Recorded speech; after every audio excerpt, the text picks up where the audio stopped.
Welcome back to the Rick Smith Show. Now, here is Rick Smith.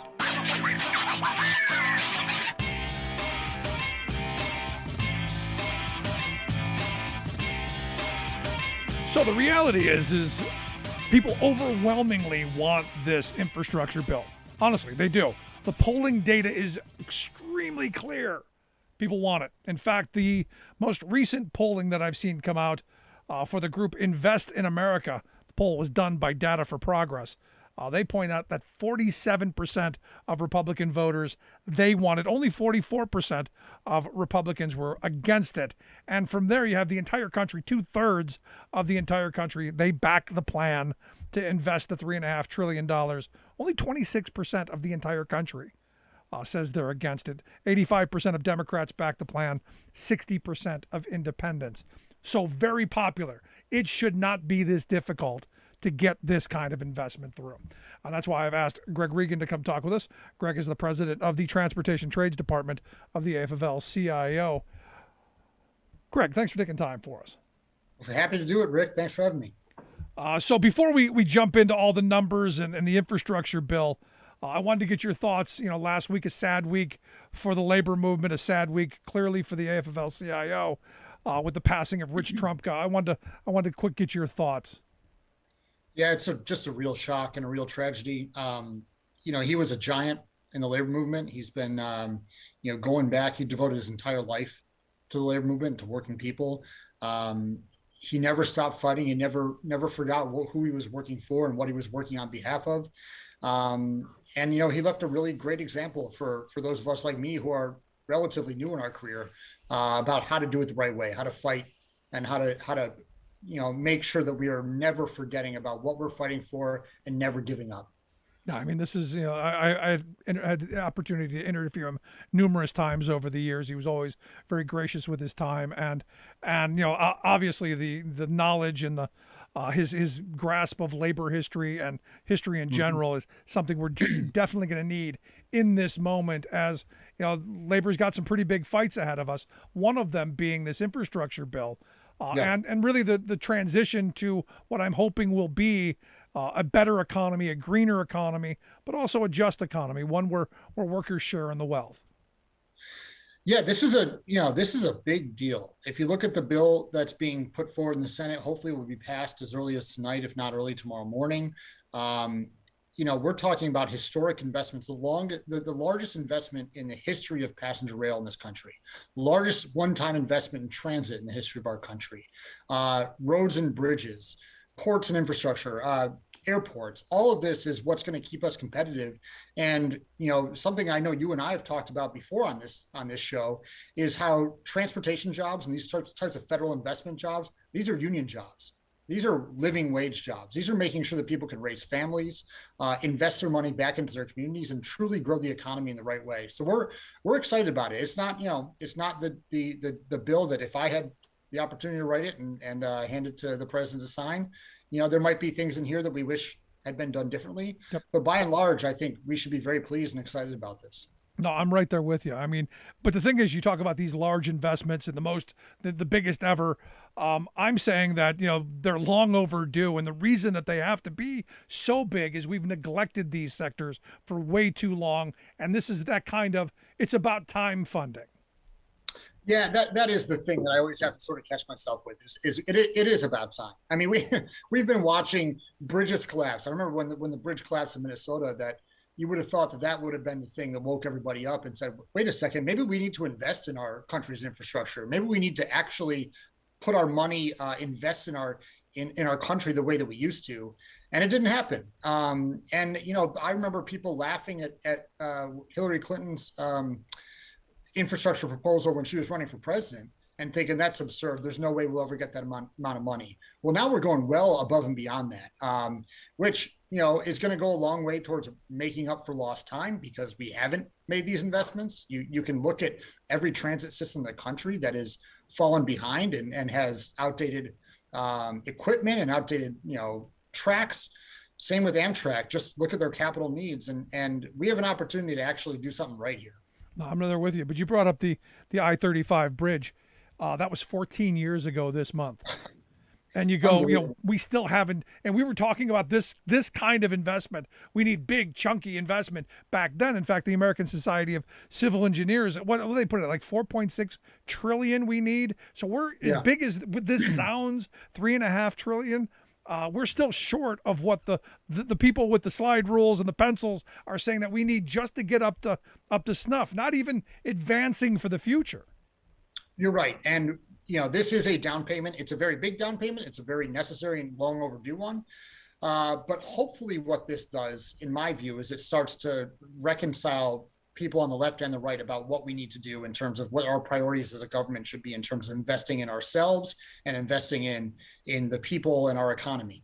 I mean, right now you start with getting these projects going. You start to see the benefits, the immediate benefits, whether it be reducing a commute time for somebody outside of Cleveland by improving the roads, or whether it be making sure that the metro system in Washington, D.C. is actually functioning again, or providing passenger rail access to cities that have never had it before. And they're going to want more of that. It's not a partisan issue. I know it's become more partisan. The spending becomes partisan. But everybody in every corner of this country needs these investments, and hopefully they're going to see the benefit really soon, and we're going to see the economic returns of it as well. This is not just throwing money into a pit. This is investing in our country. Yeah, and this is why I think the Republicans have strategically dragged their feet as long as they have to this point, because we're not going to get the investment out the door this year. I don't see us getting, there aren't as many shovel-ready projects as we need. So the investment with that we're going to see probably won't happen until next summer, right in the heart of the election, and maybe we don't get to see it before the election, and that's planned, I think. Yeah, you could be right. I mean, look, I think that there's always going to be, especially in the current Republican Party, the idea of spending anything is just sort of anathema. It's the idea that investment doesn't exist in their mindset unless it's from private equity for many people in the party. But I do think that this is the type of thing where, again, you have to prove to people what we're paying for. And too often when it comes to government, people don't see what the money that they pay out of their paychecks and what they pay in taxes, what it actually goes to. Infrastructure is one of those things where people see it right away. They see how it's being invested. They see how it's improving their lives. And hopefully that can start to turn some of the mindset, the collective mindset when it comes to these things. Yeah, you think that's possible? I mean, the fact of the matter is we just seem to be so polarized, where something like paving a road seemed like common sense. Now, look, there were 18 Republicans who voted to end debate, to move the bipartisan bill forward. I hope the 18 or more will vote for its final passage, but none of them are willing to go this extra mile where we definitely need the investment to deal with climate change, to deal with our tattered social safety net. There's so much infrastructure that needs to be built that's outside of just the roads and bridges in our neighborhood. Yes. And, I think, when you've seen this stuff happen at the state level, when you see, for instance, state efforts to raise the gas tax to pay for their own roads inside, even Republican controlled states, you've seen it succeed because people understand what needs to happen. At the federal level, there's always been a hesitancy to do that. There's always been a sort of entrenched, everyone retreats their own corners, and it becomes a real big hurdle, especially when you start bringing the price tags into it. Hopefully we're starting to break the bottleneck here. And once you start seeing that money flow, you start seeing what the returns are, that it will continue, and you'll start to see sort of a general interest in investing in all of these networks in our country. That's my hope. I think that it's going to require some branding. It's going to require the government taking credit for some things here and there. And also, I think longer term, and again, I know this is something we've discussed in the past with earmarks. As we continue to do longer term appropriations through the annual process, where members of Congress can go fight for things and bring things back to their districts that their constituents care about, that their local businesses care about, that their local unions care about, and then you can start taking credit for things. And that's sort of how democracy works. You need to see what your government's doing, and this is a great way to do it. No, I've always been in favor of earmarks, transparent earmarks. I want to know who's getting what and what deals are made. I don't want any of the backroom dealing that gave it a bad name. But I've always been in favor of representatives bringing back the bacon, if you'll use that analogy, because look, it's good for them. They get to have their ribbon cuttings. Hey, look at how wonderful I am. I did this. But more importantly, it's good for the community that you bring in the necessary things, be it post office or museums or schools or bridges. We need infrastructure. We need spending. And I think one of the main ways I'd like to see that paid for is undoing the tax cuts of the last administration, because I am a tax and spend liberal. I am someone who believes we need to spend money, but we have to have it. So we need to go raise that money by raising taxes, especially on the folks who have all the money. It seems like common sense to me. Yeah, and we are seeing, I mean, the question has always been how to pay for it, right? And we haven't, for years, my organization had talked about the need to index the gas tax and increase it to be more reflective of what it was in 1994 or whatever it was last time we did it. I think the calculus is going to change with that as we see more electric vehicles and see a different way that people are driving.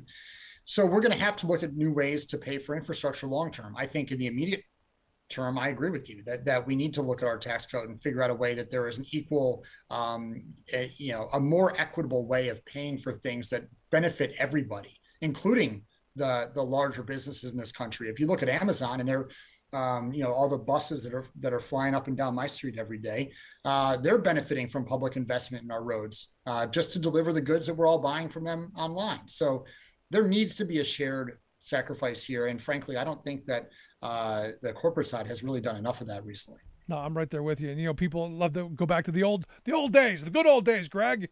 Back in the old days when we built the highway system, and we paid for it.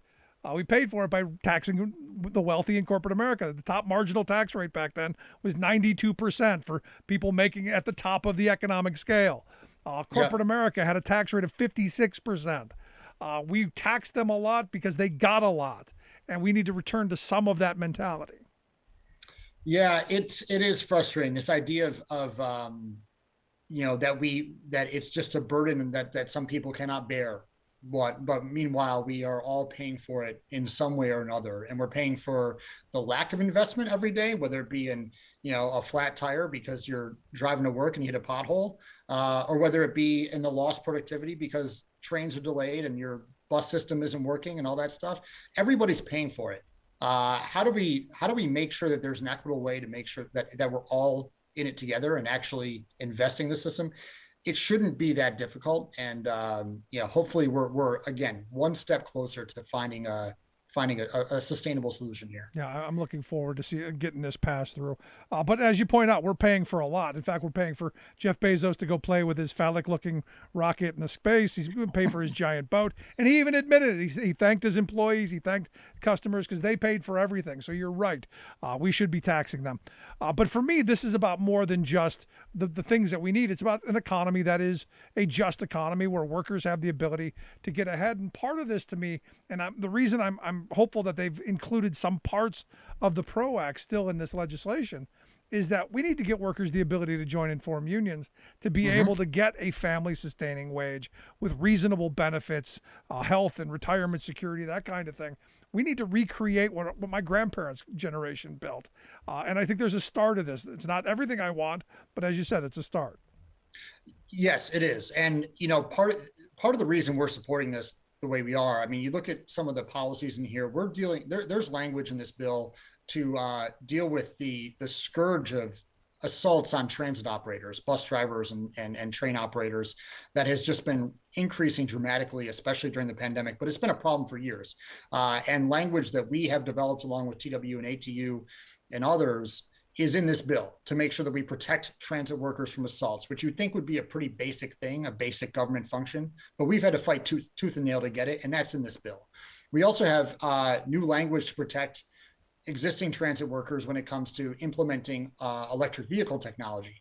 We think that greening our infrastructure is important, and electrification is a big part of that, but we also need to make sure that the workers are given the same opportunity to advance along with the technology so that people have the training in place they need to make sure that they can perform the new jobs that come in with electrification. We need to make sure they have the same ladders of opportunity, so they're developing, our workforce is developing along with the technology, and that their collective bargaining agreements aren't undermined, that their benefits and wages aren't going to be slashed because of new technology.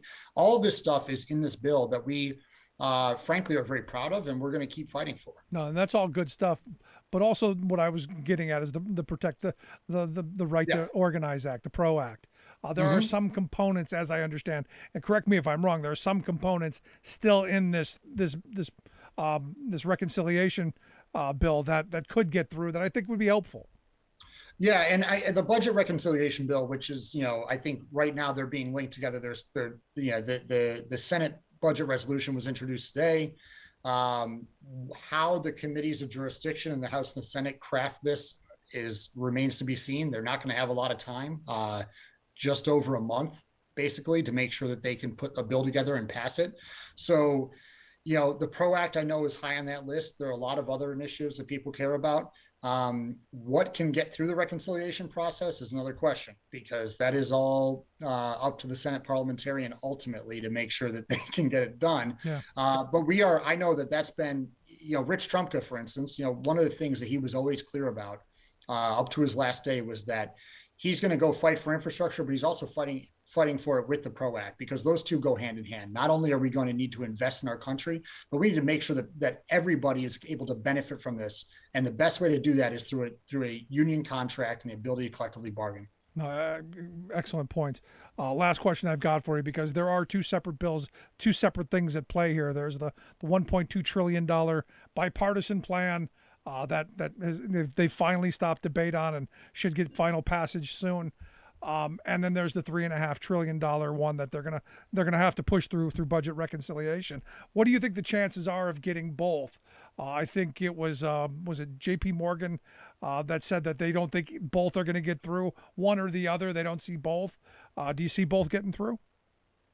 I think there's going to be a lot of pressure on leadership to get both through from the left, frankly, from Democrats in especially in the House, to make sure that they feel a real mandate to get things done on climate, workforce issues, family infrastructure, and a lot of those things are going to have to be done in what the president has called the American Families Plan.